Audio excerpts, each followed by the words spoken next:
Anton, the floor is yours. All right. So thank you, Fabrice, for introduction, and I understand that there is no pressure on me now, and I actually wanted to thank you both with Camilo for welcoming me here. I really feel already as a part of the team, although I hope that this feeling is going to grow and it hasn't reached its saturation. So despite what you said, what you just said, this talk is actually aimed mostly to address to students, maybe to prospective PhD students who join us eventually and do this fascinating science with us.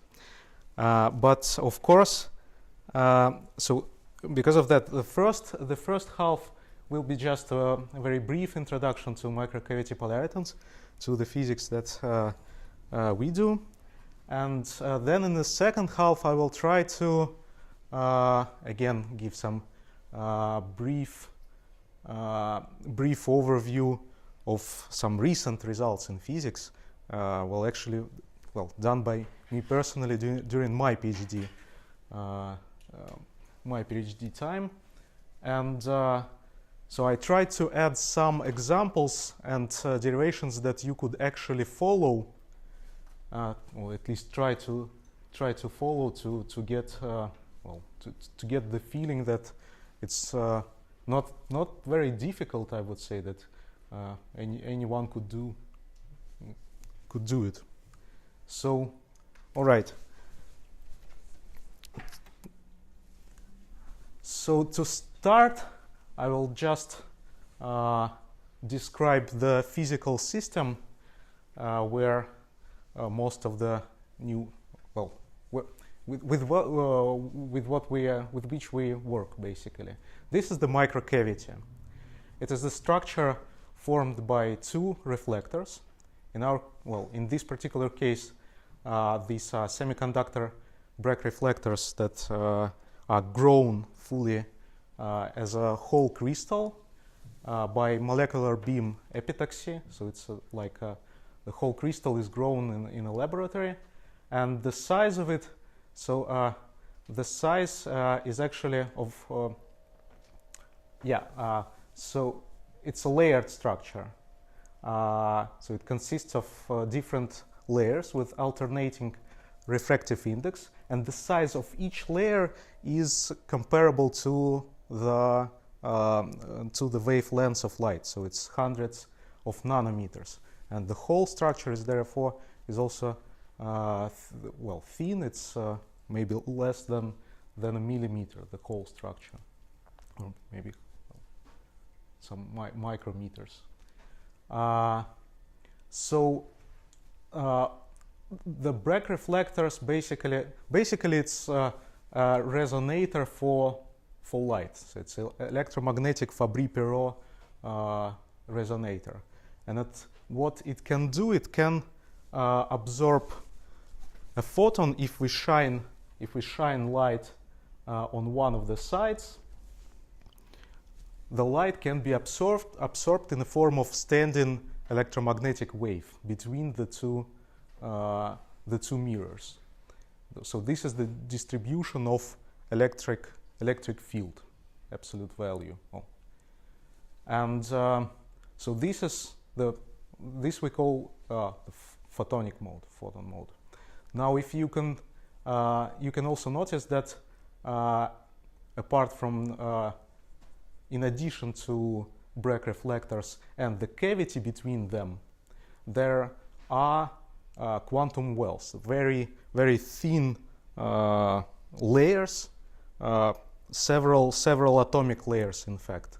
So they are of the order of 10 nanometers thick, and they are positioned in the way that they overlap with the maxima of the electric field distribution, and this way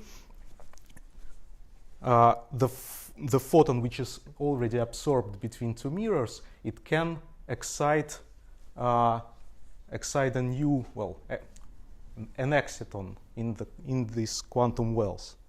An exciton is an excitation of matter, from the name, and this is well, kind of a different object actually. So the excitons live in quantum wells. This this is the zoom of this tiny region, and as some of you may know, or you will learn about it eventually, in semiconductors there is a conduction band where electrons live, and there is also a valence band where holes live. And so the exciton is actually an hydrogen-like state of an electron-hole pair. So it looks exactly like this: an electron orbiting around a heavy hole. And so it's described with the same wave function as the hydrogen atom, basically. But the difference is that the electron can actually recombine with heavy hole, which means that this state, Wannier mode exciton, has a finite lifetime. So it has a finite probability to for electron and hole to meet at one point of space and emit again a photon. So eventually they will emit back a photon inside the resonator, and as you can imagine, this process can continue so on. So these are kind of oscillations between photonic mode and excitonic mode. But this picture gives you an insight of what is happening inside the microcavity. But this is not fully true. So in fact, from the quantum mechanics point of view, there is no photonic mode and exciton mode separately. There is a quantum mixture of the two, which are called polaritons. So if there is one take-home message I would like you to remember after this talk is this formula, which is very simple in fact. So the quantum polariton state is the linear superposition of a photon inside a microcavity and an exciton in a quantum well with some complex coefficients, C for cavity and X for exciton. Now, so these are quasi-particles, new type of light matter quasi-particles, which behave on one hand like light and on the other hand like matter. This is very peculiar. They can interact, for example. You don't see light interacting, photons interacting with each other, right? But in this case, these light-like particles, they can repel, they can bounce off each other. So this is just one example of what they can do. And eventually, they also have finite lifetime, so they can be emitted back in the form of a photon outside of the resonator. And this way, by measuring the light which comes out of this structure, we can understand what is going on inside the cavity, what physics is occurring there. And so this structure seems very specific, right? But it turns out that it has very rich physics hidden inside of it. And many groups around the world are studying both theoretically and experimentally the physics of these quasi-particles and produce new interesting results. So can we actually derive somehow these two complex numbers, coefficients C and X? Well, you can do it actually yourselves. There is a very simple model that allows you to derive them explicitly. So it's called the coupled oscillators model. In this model, the Hamiltonian, which is the operator or the matrix that defines the evolution of the system, and at the same time the energies, the allowed energies for the system, which are simply the eigenvalues of this matrix. So it has the following structures. On the diagonal, it has two energies, and the energy of the exciton and the energy of the cavity photon, or its frequency, times h bar. And on the off-diagonal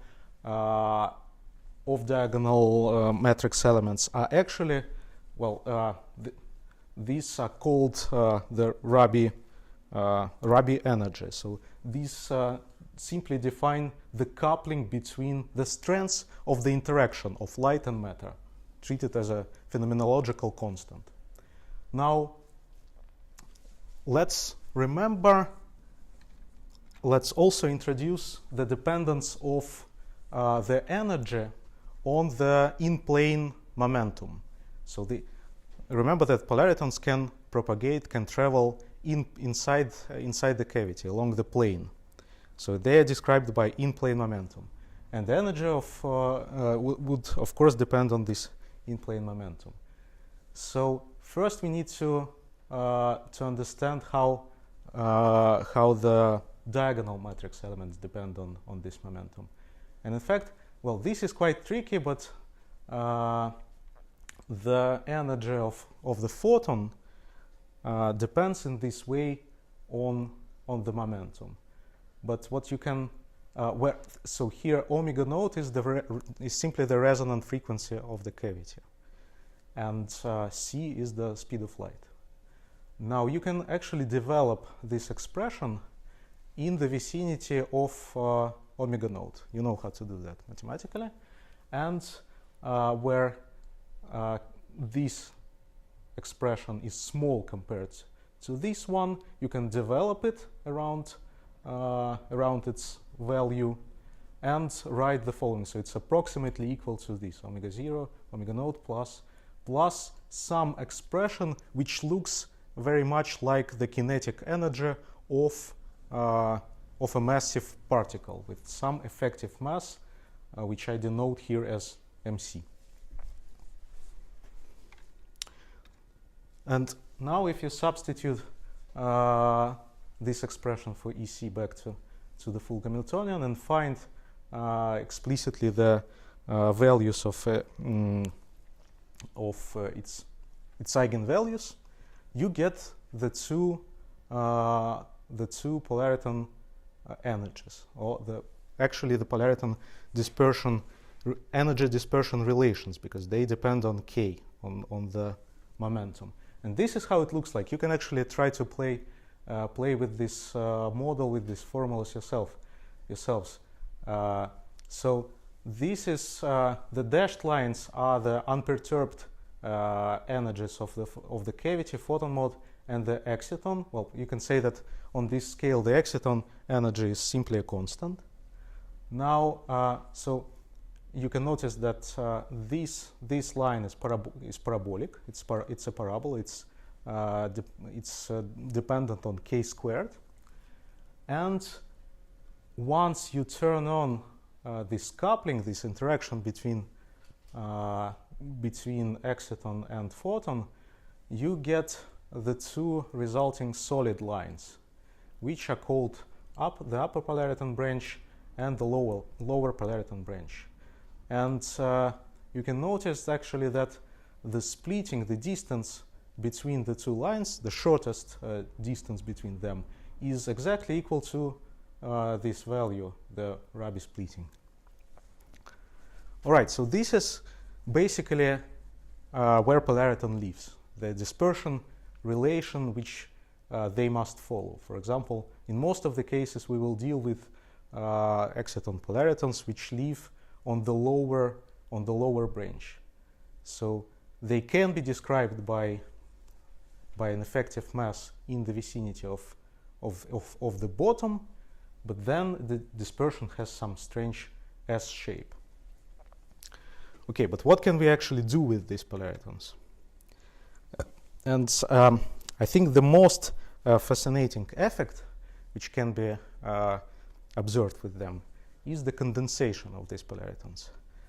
because these particles are bosons, and as you will probably know from quantum mechanics, bosons try to, well, they tend to occupy a single quantum state in either low temperatures or at high densities. This is called BoseEinstein condensation. Unlike fermions, for example, which cannot occupy, so one single fermion state cannot be occupied by more than one electron. This is the Pauli exclusion law. So the typical experiment that they do with polaritons is the following. First, they excite electron-hole pairs, either with subjecting the structure to electric current or by external optical excitation. And then these electron-hole pairs recombine. They form excitons, which live somewhere along this dashed line. And then what they do is the following. They try to release the kinetic energy and slide down this dispersion branch. They release energy by interacting with the lattice, by releasing phonons, the quanta of lattice vibrations. But then at some point they accumulate in a bottleneck. So there is a kind of stationary, quasi-stationary solution where there is a classical excitonic or polaritonic gas, which is mostly localized at the bottleneck of this dispersion. So the bottleneck is actually defined as the inflection point of this S-shaped curve. So by the way, yes, this process is described by semi-classical Boltzmann equations, which look quite complicated, but in fact you can notice that this is simply an equation on the time derivative of the population of state of a single state defined by the k vector k. So it has the following terms. It has some pumping rate, which so it's a source of new excitons which come from electron-hole pairs or from whatever. And then there are terms with the sign plus, which describe the incoming excitons to a single state defined by k vector k or the momentum k. So these are proportional to the scattering rates and the populations of all other states. So there is a summation of over all other states. And of course there is another term which describes the outflow from this particular state to all other states. Well, basically these are just all possible scattering processes taken into account, and of course there is no general analytic solution to these equations, but they can be modeled by numerical solutions. But then you would need to calculate all these scattering matrix elements, well, scattering rates, and so on. And of course there is a term also that describes the decay rate of excitons.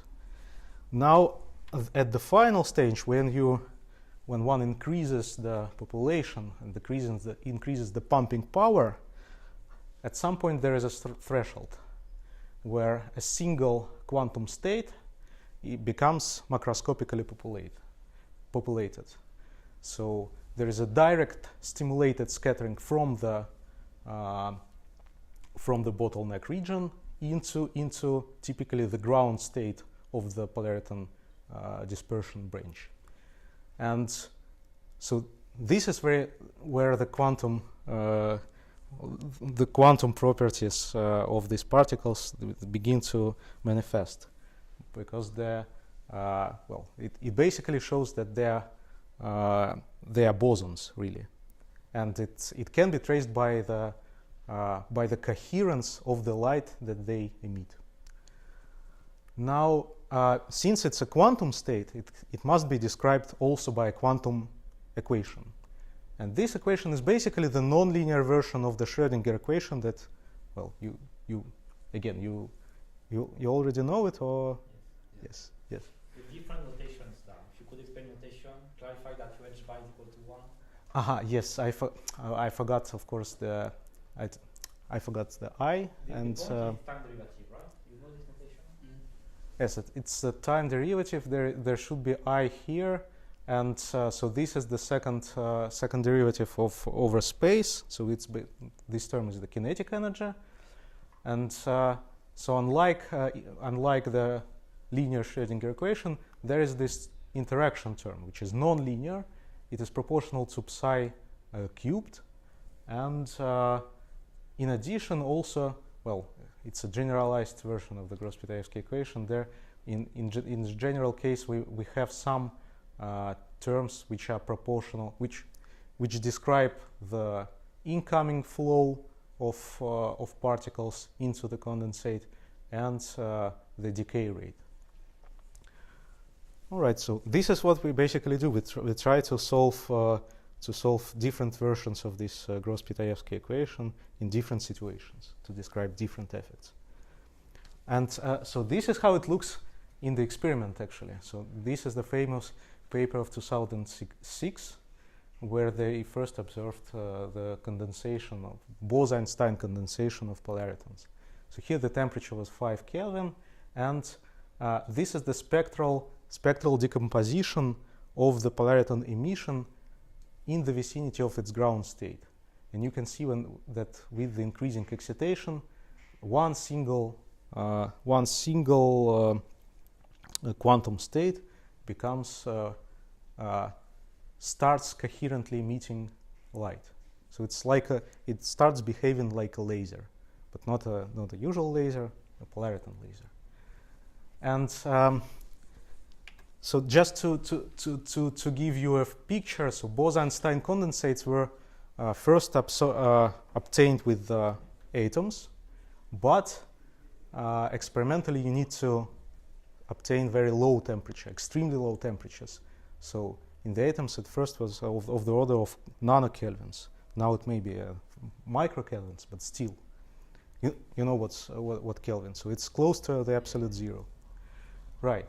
And for polaritons, it's different because nowadays they observe polariton condensation at room temperatures, which means around 300 Kelvin.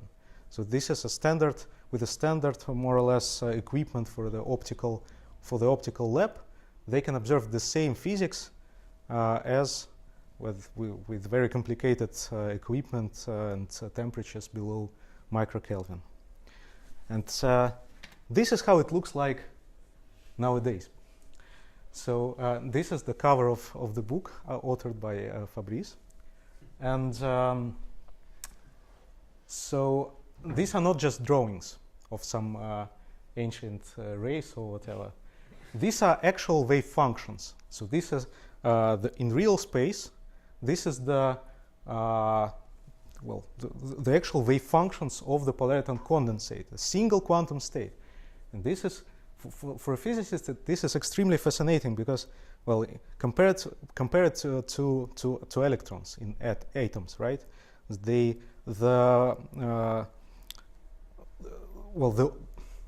set of possible wave functions or the electron orbitals in atoms or in the molecules is very limited, whereas here you can play with it. I think it was actually made.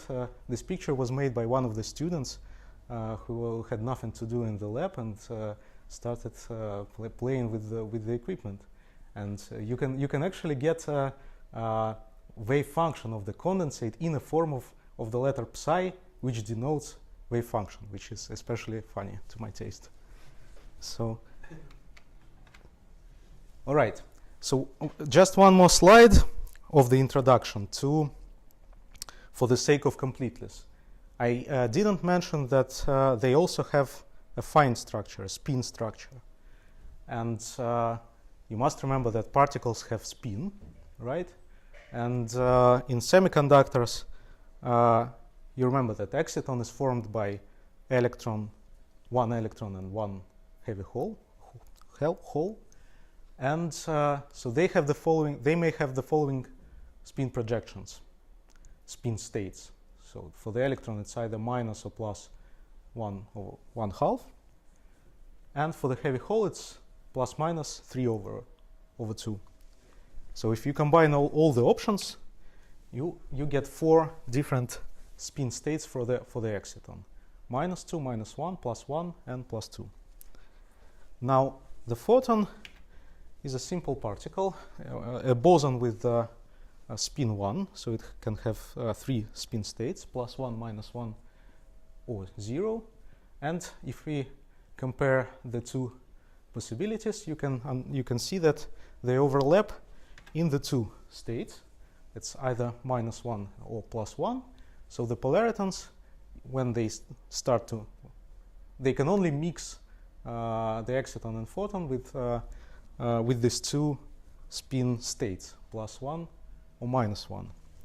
And therefore, a single polariton can actually be described by a vector on the Bloch sphere. So the Bloch sphere is a very general, actually, object which allows to describe a quantum state in a 2-level system. There are only 2 levels, and so the north pole corresponds here to +1, the south pole to -1, and so any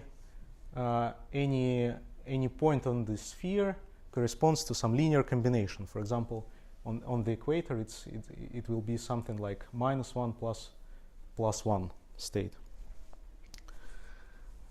So basically, we describe every single polariton with a magnet as some elementary magnet which can rotate around some point, staying on the sphere. Now also this lower polariton branch, with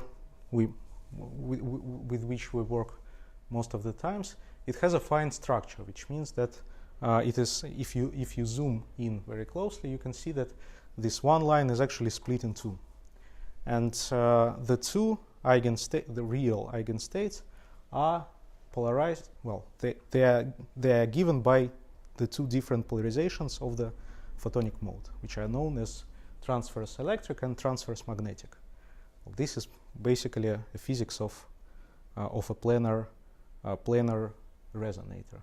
I think that if you already had a course of we'll probably discuss it in the electrodynamics.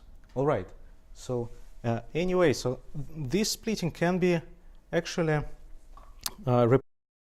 acts on this tiny magnet, the pseudo spin or the spin of polariton.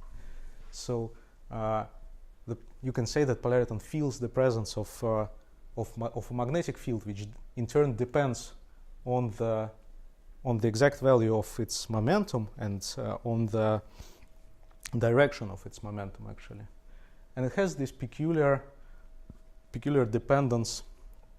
Its direction of this effective magnetic field has this peculiar dependence on the k, or on the momentum of polariton. It always stays aligned on the equator, or in the xy plane of this spin space, but it changes its direction and absolute value depending on the momentum of polariton. And so, just finally, we actually work with the. This means that we have to work with the spinor version of the Gross-Pitaevsky equation, which can also be understood as a two coupled equations on the 2 spin components, on psi plus and psi minus. And in this equation, there is a term for the TTM splitting, which looks like this. And there is some actually, the interaction also depends on the spin properties. It's spin selective, which means that polaritons with the same spin, they repel from each other, and polaritons with the opposite spins, they almost do not feel each other, so they don't scatter. All right, so this was the introduction, brief introduction to polaritonics. Now, just one or two slides on topological physics. Why I need that, in fact. So my contribution to the field, I think, or at least the most interesting, the most exciting contribution, is that I established a link between this microcavity polariton physics and another very rapidly growing field in condensed matter, which is the topological physics, topological insulators. You may have heard about the Nobel Prize in 2016, 2 years ago, which was given for topological transitions and topological states of matter. So this is it. This is very important, and this is rapidly growing. This is the contemporary state of physics.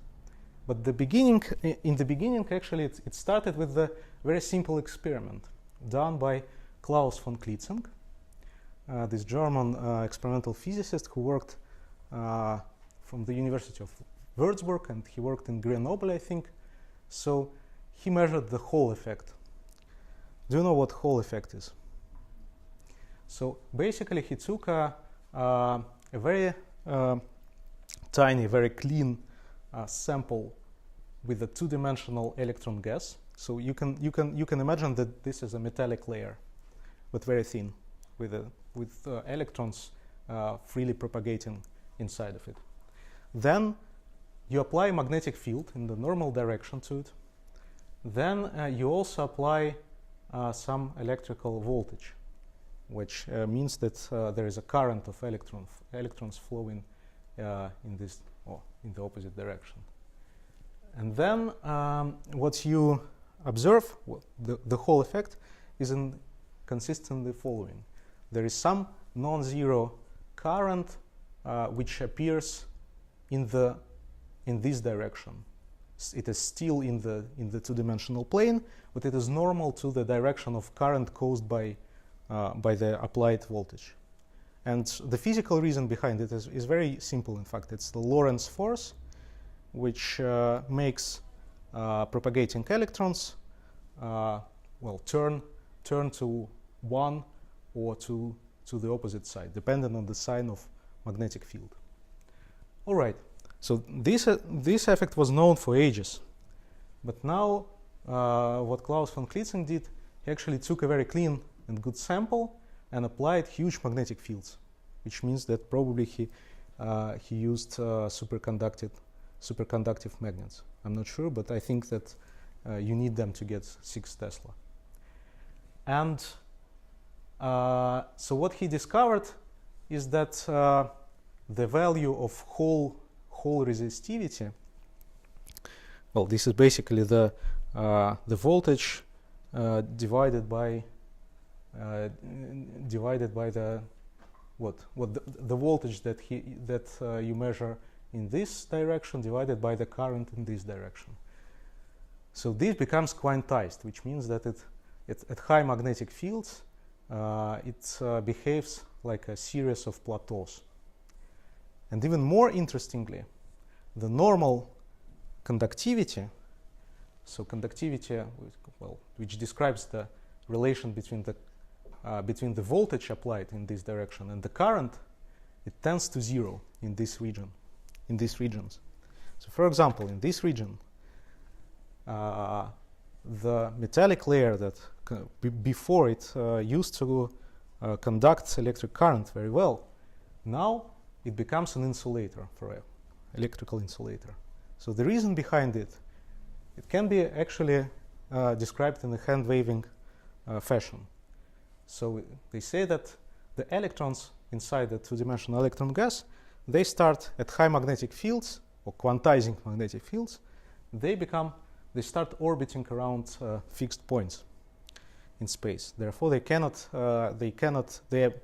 are fixed.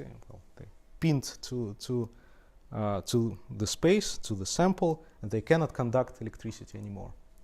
But the problem with this explanation is that it only works in the bulk of the sample, in the volume.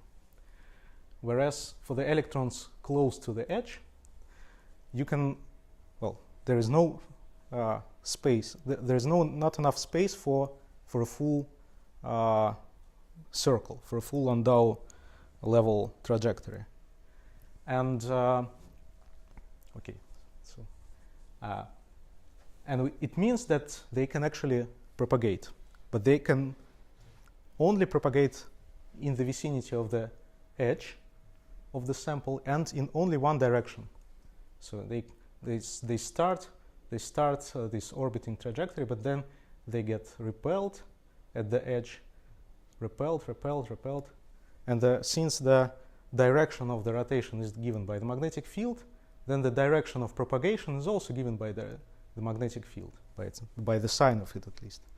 And this means the following, that actually this structure, this physical system, it behaves as an insulator in its volume, but around close to its edges it becomes like behaving like it behaves as a perfect, nearly perfect conductor. And moreover, there is only one allowed direction of propagation. So this is an example of a topological insulator, probably the most the simplest one. Now, in a more correct physical description, which I'm not sure that it's necessary to give to you, but for the sake of correctness, right, the physical picture is the following, actually, that in high magnetic fields, the spectrum of electrons becomes quantized, and it becomes formed by Landau levels, so-called. Did you, in the quantum mechanics, you did not get Landau levels? No. So still, if the Fermi level, which is simply the maximum energy of electrons, lies between the two Landau levels, this means that basically it's the picture absolutely analogous to any other insulator. So this is the, so to say, real correct description behind this physics. But okay, so nevertheless, at some point the question was raised: can one do the same but for bosons, for photons in particular, right? So this would be something like this. If in the electric topological insulators we have insulating bulk and conducting edge, for photons we would have some kind of reflective bulk and a wave guiding edge. And so this is a good question, right? Can we do the same with photons? And this is actually a very challenging thing, because you don't see light propagating only in one direction. Usually, if light can propagate in one direction, then it can also propagate in the opposite direction. You cannot break this symmetry for light. And it turns out that there is a way to do this. And so partially the answer was given in this paper, an article in Physical Review Letters in 2008, so more than 10 years ago, by these two gentlemen, Duncan Haldane and his colleague Raghu. And so actually this is an example of a good paper. You can notice that it took them 3 years before they submitted the paper to finally publish it, which means that it's a good groundbreaking paper. There is something new in it finally, and it takes some trouble to publish it, to convince everybody. And it actually has a very short abstract. I can read it out to you. We show how, in principle, to construct analogous of quantum Hall edge states, which I have just shown to you, in photonic crystals made with non-reciprocal Faraday media. These form one waveguides, just as I said, that allow electromagnetic energy to flow in one direction only. Now, since that theoretical paper, several works were done and published on this topic in different systems: silicon-based photonics, metamaterials, which well, I don't need to explain to you, but maybe the closest idea to the original solution was these Floquet photonical topological insulators, which are helical waveguides arranged in a honeycomb lattice. But still, none of these realized the original idea, which was to create these topological states with magnetic field. And the reason behind it is very simple, in fact, because the Faraday effect is very weak in the optical frequency range. And here is where polaritons are very good, very perspective, because they combine light, mixed light with the excitation of matter, which means that they are more sensitive to things like magnetic field. They can feel it in a much better way, which means that the Faraday effect is much more pronounced, much stronger for polaritons. And this is where we came into play and try to explain to everybody that this honeycomb lattice etched out of a microcavity. So this is a real experimental figure. This is a microcavity, top Bragg mirror, bottom Bragg mirror, quantum well somewhere here, and there is a lattice which is chemically etched out of the plane. So I think that at this point I should introduce the properties of the honeycomb lattice, which is basically describes the graphene. Graphene is the honeycomb lattice, this hexagonal lattice of carbon atoms, and it has very rich physics. It was studied for I don't know how many years, and the Nobel Prize was given for exfoliation of graphene. So this is a huge domain in physics.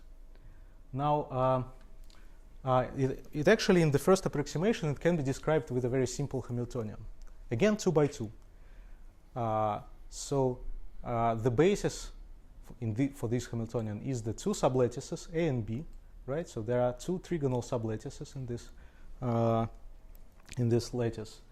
And the coupling between them is given by the off-diagonal term, which has, well, some specific form.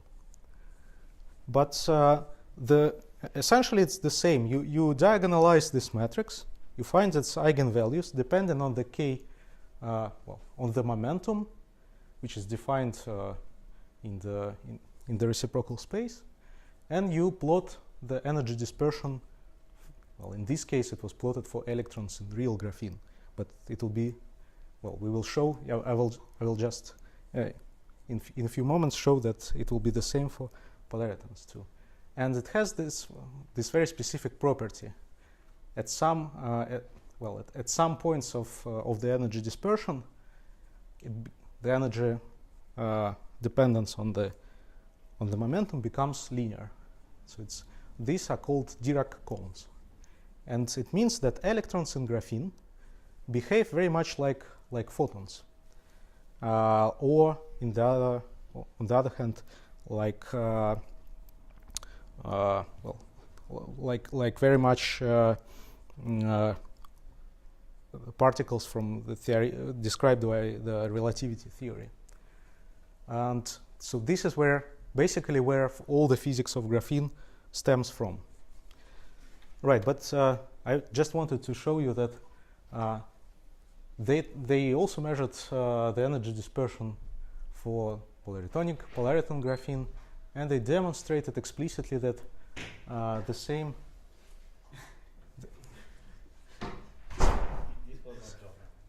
Okay.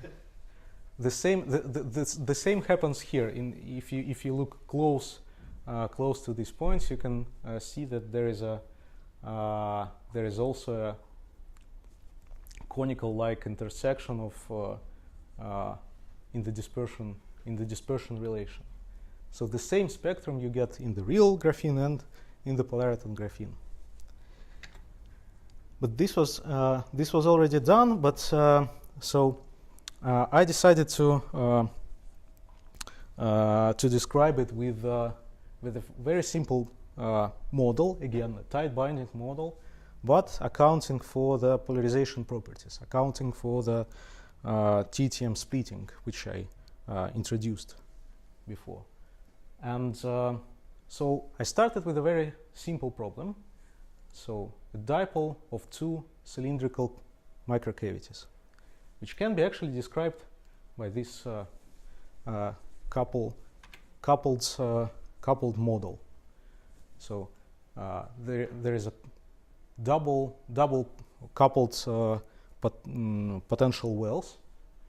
Each of them has quantized state, right, with some energy. We assume that they are both, the two pillars are the same. They are not well, they are perfect cylinders, and they have the same energies E node, right? And then the coupling is actually introduced by some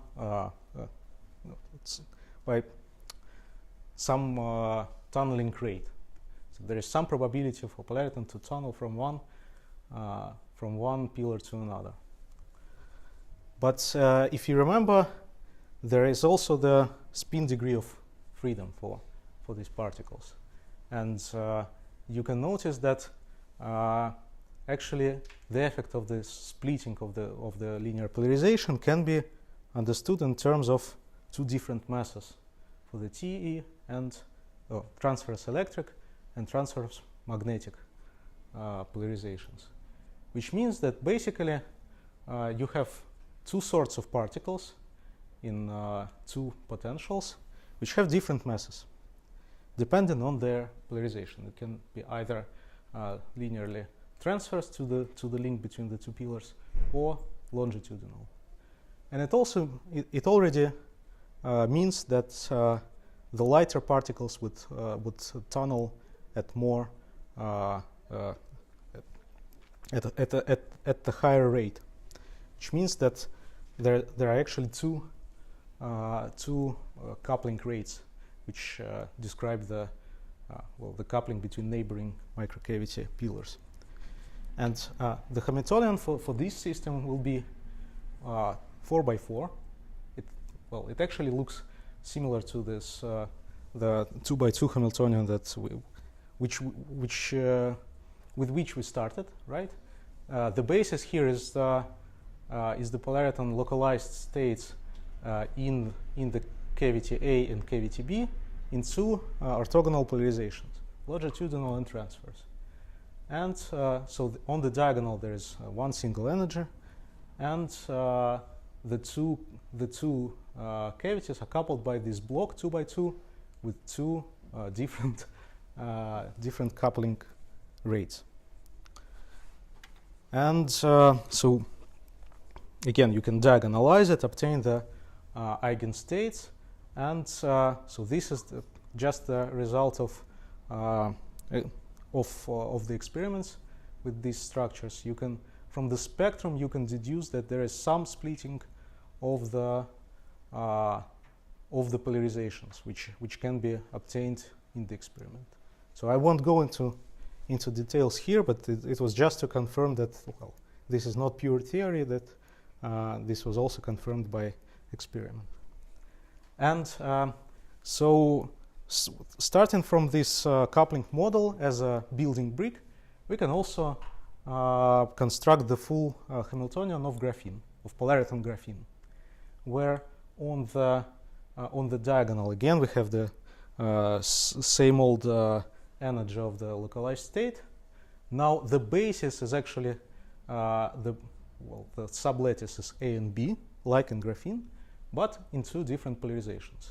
Well, here I chose some specific polarization basis, and the coupling between the sublattices is given by these blocks 2 by 2. They have some, well, slightly more cumbersome form, but still it can be analytically diagonalized, which means that you can get the analytic explicit expression for the eigenenergies.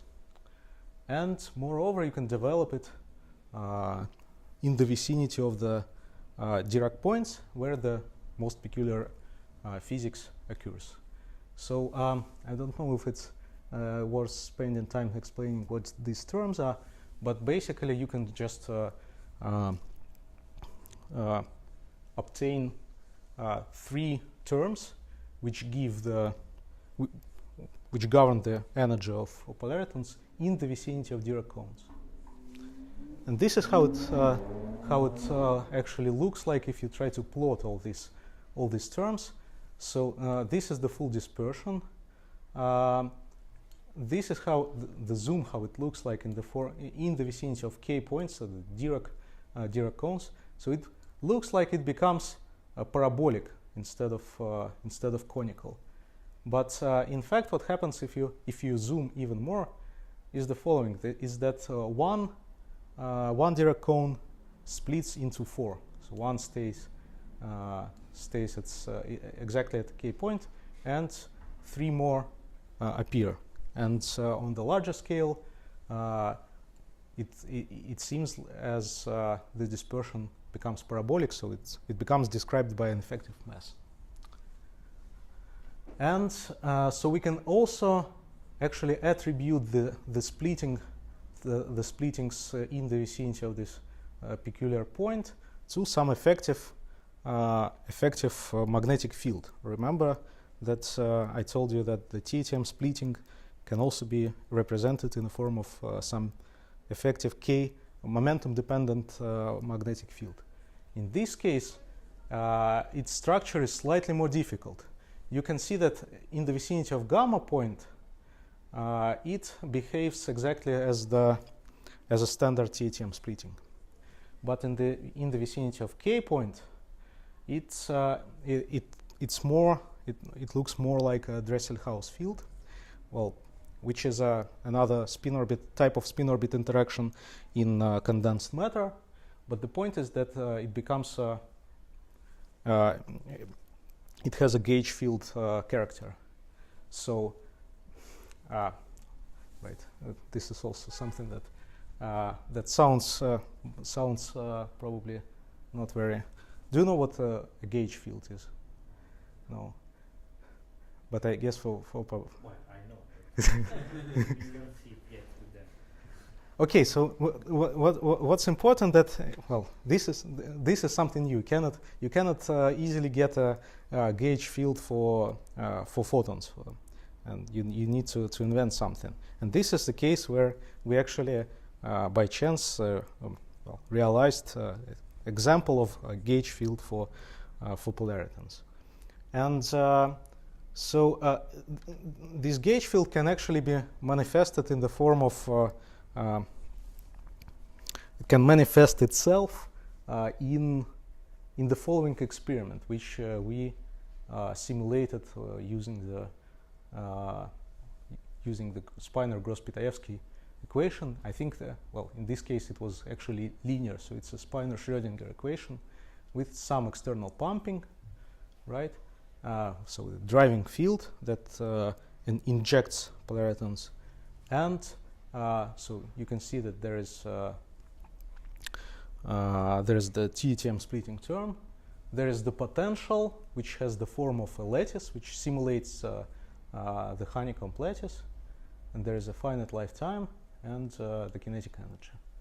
So if the excitation is resonant excitation is pointed at the gamma point of the dispersion. So in the other sense, if we shine the light orthogonally to the microcavity plane, then the resulting effect is the following, that the circular polarization pattern around the excitation spot caused by the freely propagating polaritons with spin rotating because of the effective field.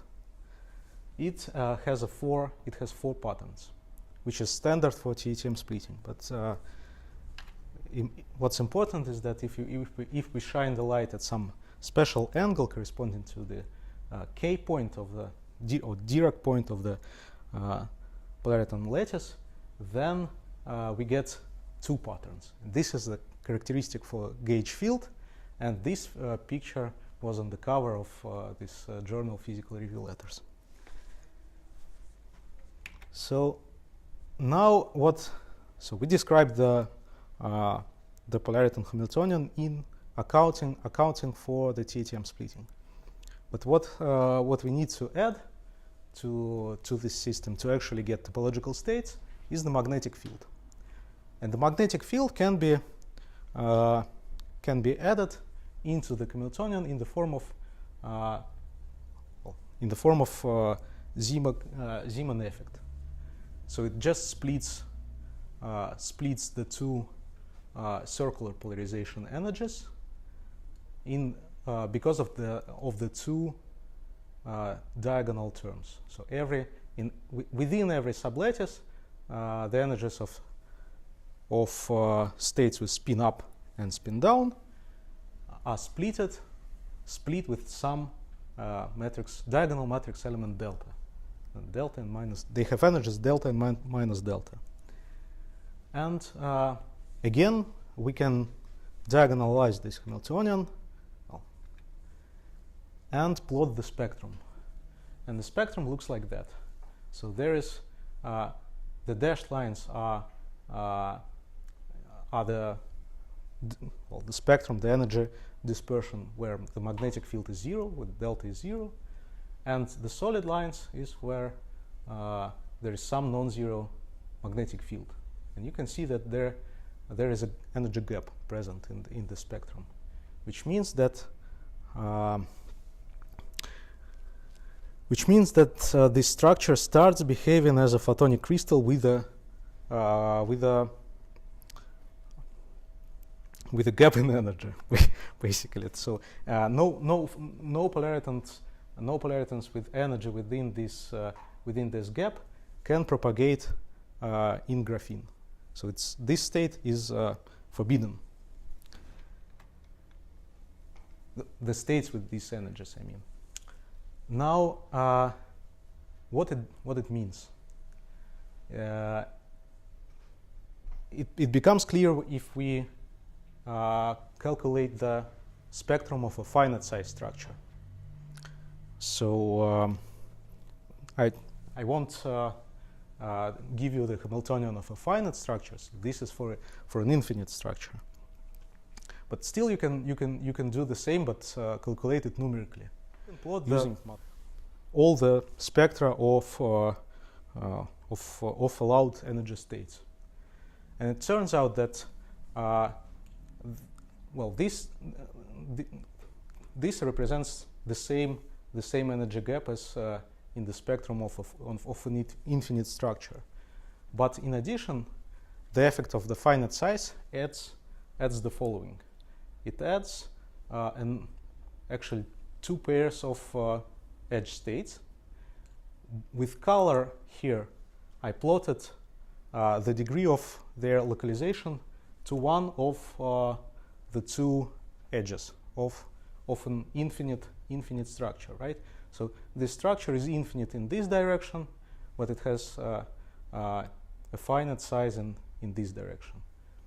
And it means that these states, they are localized on one of the two edges, red on the right one, blue on the left one. And if you notice the group velocity, you know what group velocity is, right? So you can notice that the group velocity for the red states is always positive, which means that they propagate along the x-axis. And for blue states, the group velocity is always negative, which means that on that side they can only propagate in this direction. And this is exactly what we need, right? So this is the waveguide where there is only one allow direction of propagation, which is moreover defined by the sign of magnetic field, by the sign of delta. So you can switch it actually. And so this is how it looks like in the numerical simulation. So again, we took the same type of equation, added magnetic field to it, and played with different kinds of excitation. And you can see that, well, this is how it looks like in real time, right? So you excite polaritons at some edges of this structure, and then they start propagating along the edges. There is a defect even here, and they pass around it as if there was no defect. They don't scatter inside the bulk, because inside the bulk these states are forbidden, states with these energies, and moreover they pass around the corners of this structure. But they do diffuse, don't they? They get broader and broader. No? If they would make 20 times the thing, are they completely delocalized? Or? Yeah, they become delocalized because there is some dispersion, of course, of these states. Yes. But because it's pretty flat, the dispersion ratio. Yeah, if you look at it, I think that if you resonantly pump with a given frequency, that then they wouldn't diffuse. But the most important thing is that they cannot backscatter because of this one-way property, and they also cannot scatter inside the bulk. This is called topological protection, and this is really important for in various applications, so to say. And finally, so just two final figures to show that this was actually realized last year in the experiment. So they took exactly the same structure, applied magnetic field, and then they shined the light in the vicinity close to the edge of the sample, and they observed polariton lasing, so the polariton condensate state in the topological states. You can see that actually there is some light coming from the bulk because they populate all of the states, but most of it comes from the edge, which means that there is a condensate in the edge state. Right. So just the outlook. I think you had enough of this. So instead of an outlook, I made this table with Nobel Prize winners for the topology in physics.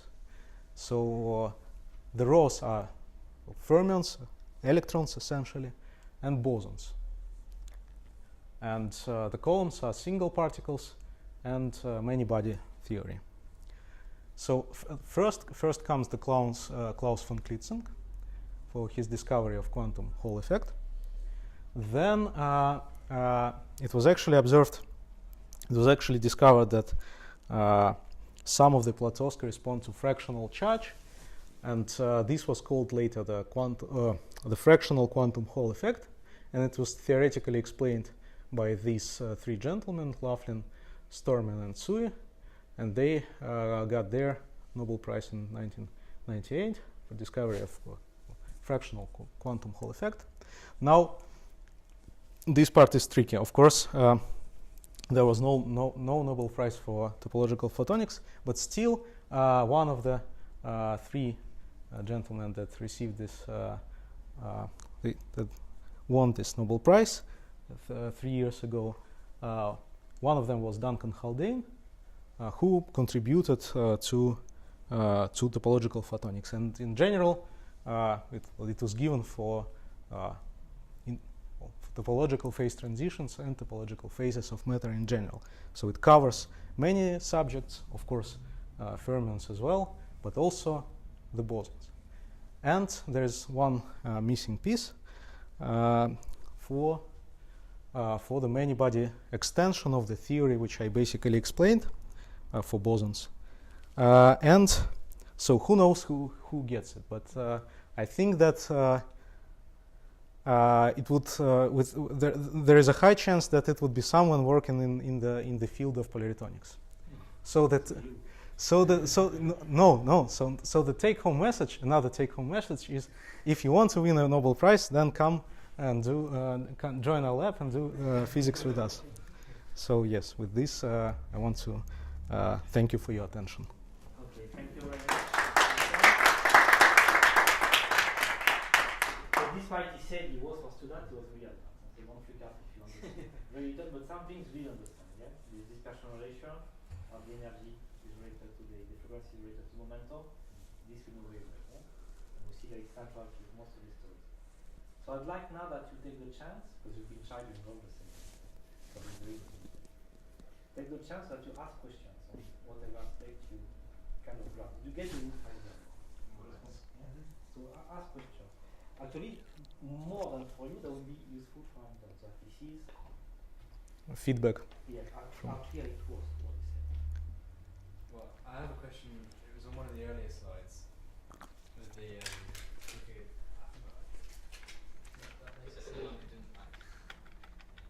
Do you remember the number? Keep going, I'll tell you.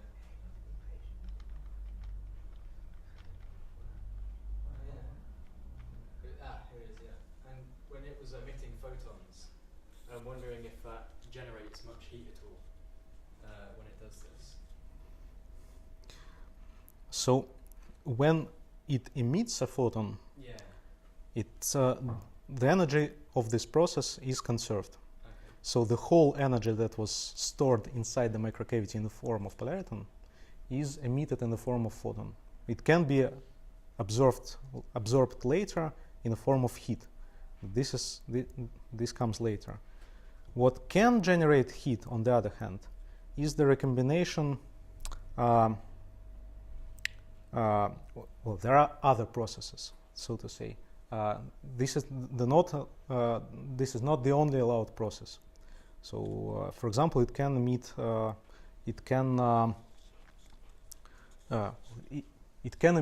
some energy in the form of lattice vibrations, which create heat. And if you pump the system strong enough, then of course it becomes the temperature rises. Look, what does it inspire you? See it as a training for the IOP meeting where you should really go for the guy.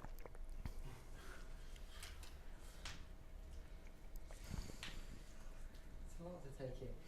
Nothing about heat. There's only institution. But no, it can't give off heat. Otherwise, but it has to be conserved, otherwise you won't get the photon exciton. Yeah, that's what he said. It's a current process and energy is conserved, so it all goes into radiation. Okay. But from all he said, is that not something that was less clear? I think later on there's some slides that I probably didn't get. I'm curious to why did you take out the IH bar? It's like I simply forgot to add it, and without H bar you can leave. You can just use the dimensions system where H bar equals 0 equals 1. Not 0. That's classical. Yes, that's not something. He put it in at the end. Yeah? At the end, he restored the H bar. The other thing is that it's Laplacian, he puts delta. Yeah, while we plan to use Nabla square. It's just different notation. H bar equal 1 is very fanciful in theoretical physics because we want to get rid of constants. Yeah, so we work in a system of units where H bar becomes 1. In some set of units, H bar could be anything. But indeed, as he said, then you cannot check for your mistake because you cannot use dimensional analysis, which I would hope you did. Yeah? Dylan is not there, but when I opened his quantum mechanics exam, I've seen some result that was not correct from the dimensional analysis point of view. And it's not because you put H bar equal 1. Pranit Govin, questions? Wait, you've seen the quantum mechanics exam already? yeah, they go back to that. Yeah, but already? Yeah. No, I just we haven't run went through, yeah. Gonna say. I'm going to magnetism as well. Bobby, no question already?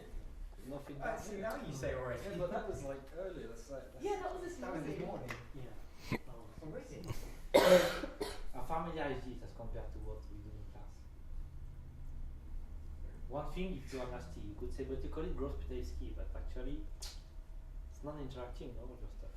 Ask him that. You'll see how it Just say what he Huh? said. Tell him why do you call it Gross-Pitevsky when topological physics is linear, because it's all band structure thing, yeah?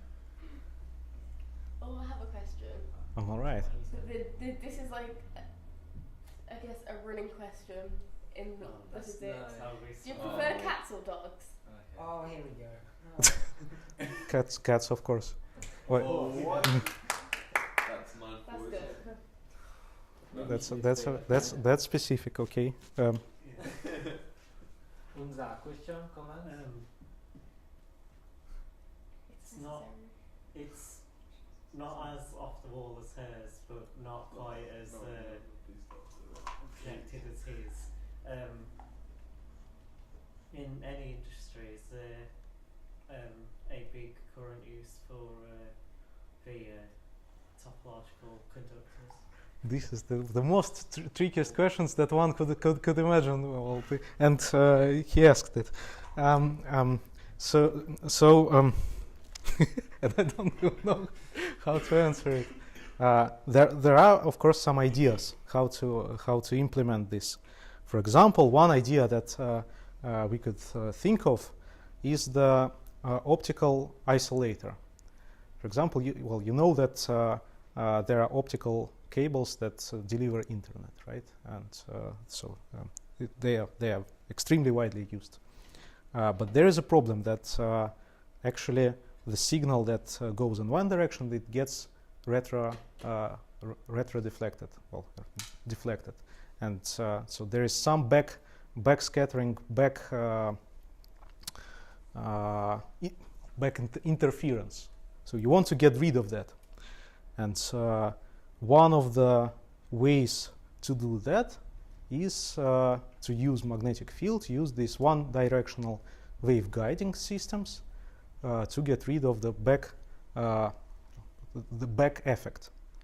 But I think that realistically speaking, this would find use only if only in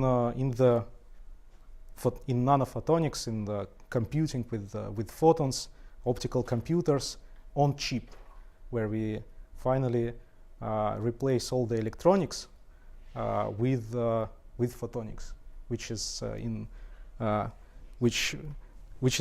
a very far away perspective, I would say. So we stick with fiber optics for now. Yeah. Yeah. So for now, it's there is no much use, but I think it's still interesting as a fundamental subject of physics. Yeah, it's a big deal because it brings new understanding to the phases of matter. Yeah, and it's quite recent as well. It's still the date actually recent. Okay, thank you very much. Again, don't be too scared because it was very advanced. Some of it was at the master level and beyond actually. But some of the other stuff you mentioned, you'll see next year. The spin, the boson and fermion, which we start to discuss when we introduce, for example, of two particles. But we only did one particle, quantum mechanics will do. What other things? The lattices, all the solid-state aspects, the band structure, the valence conduction band, this is level 5 as well. This is on me probably. Well, We'll condensed. probably teach you that, but that will be at a level which is more slow with pace, yeah, like within one semester, not in 1 hour. And basically, that's it, yeah.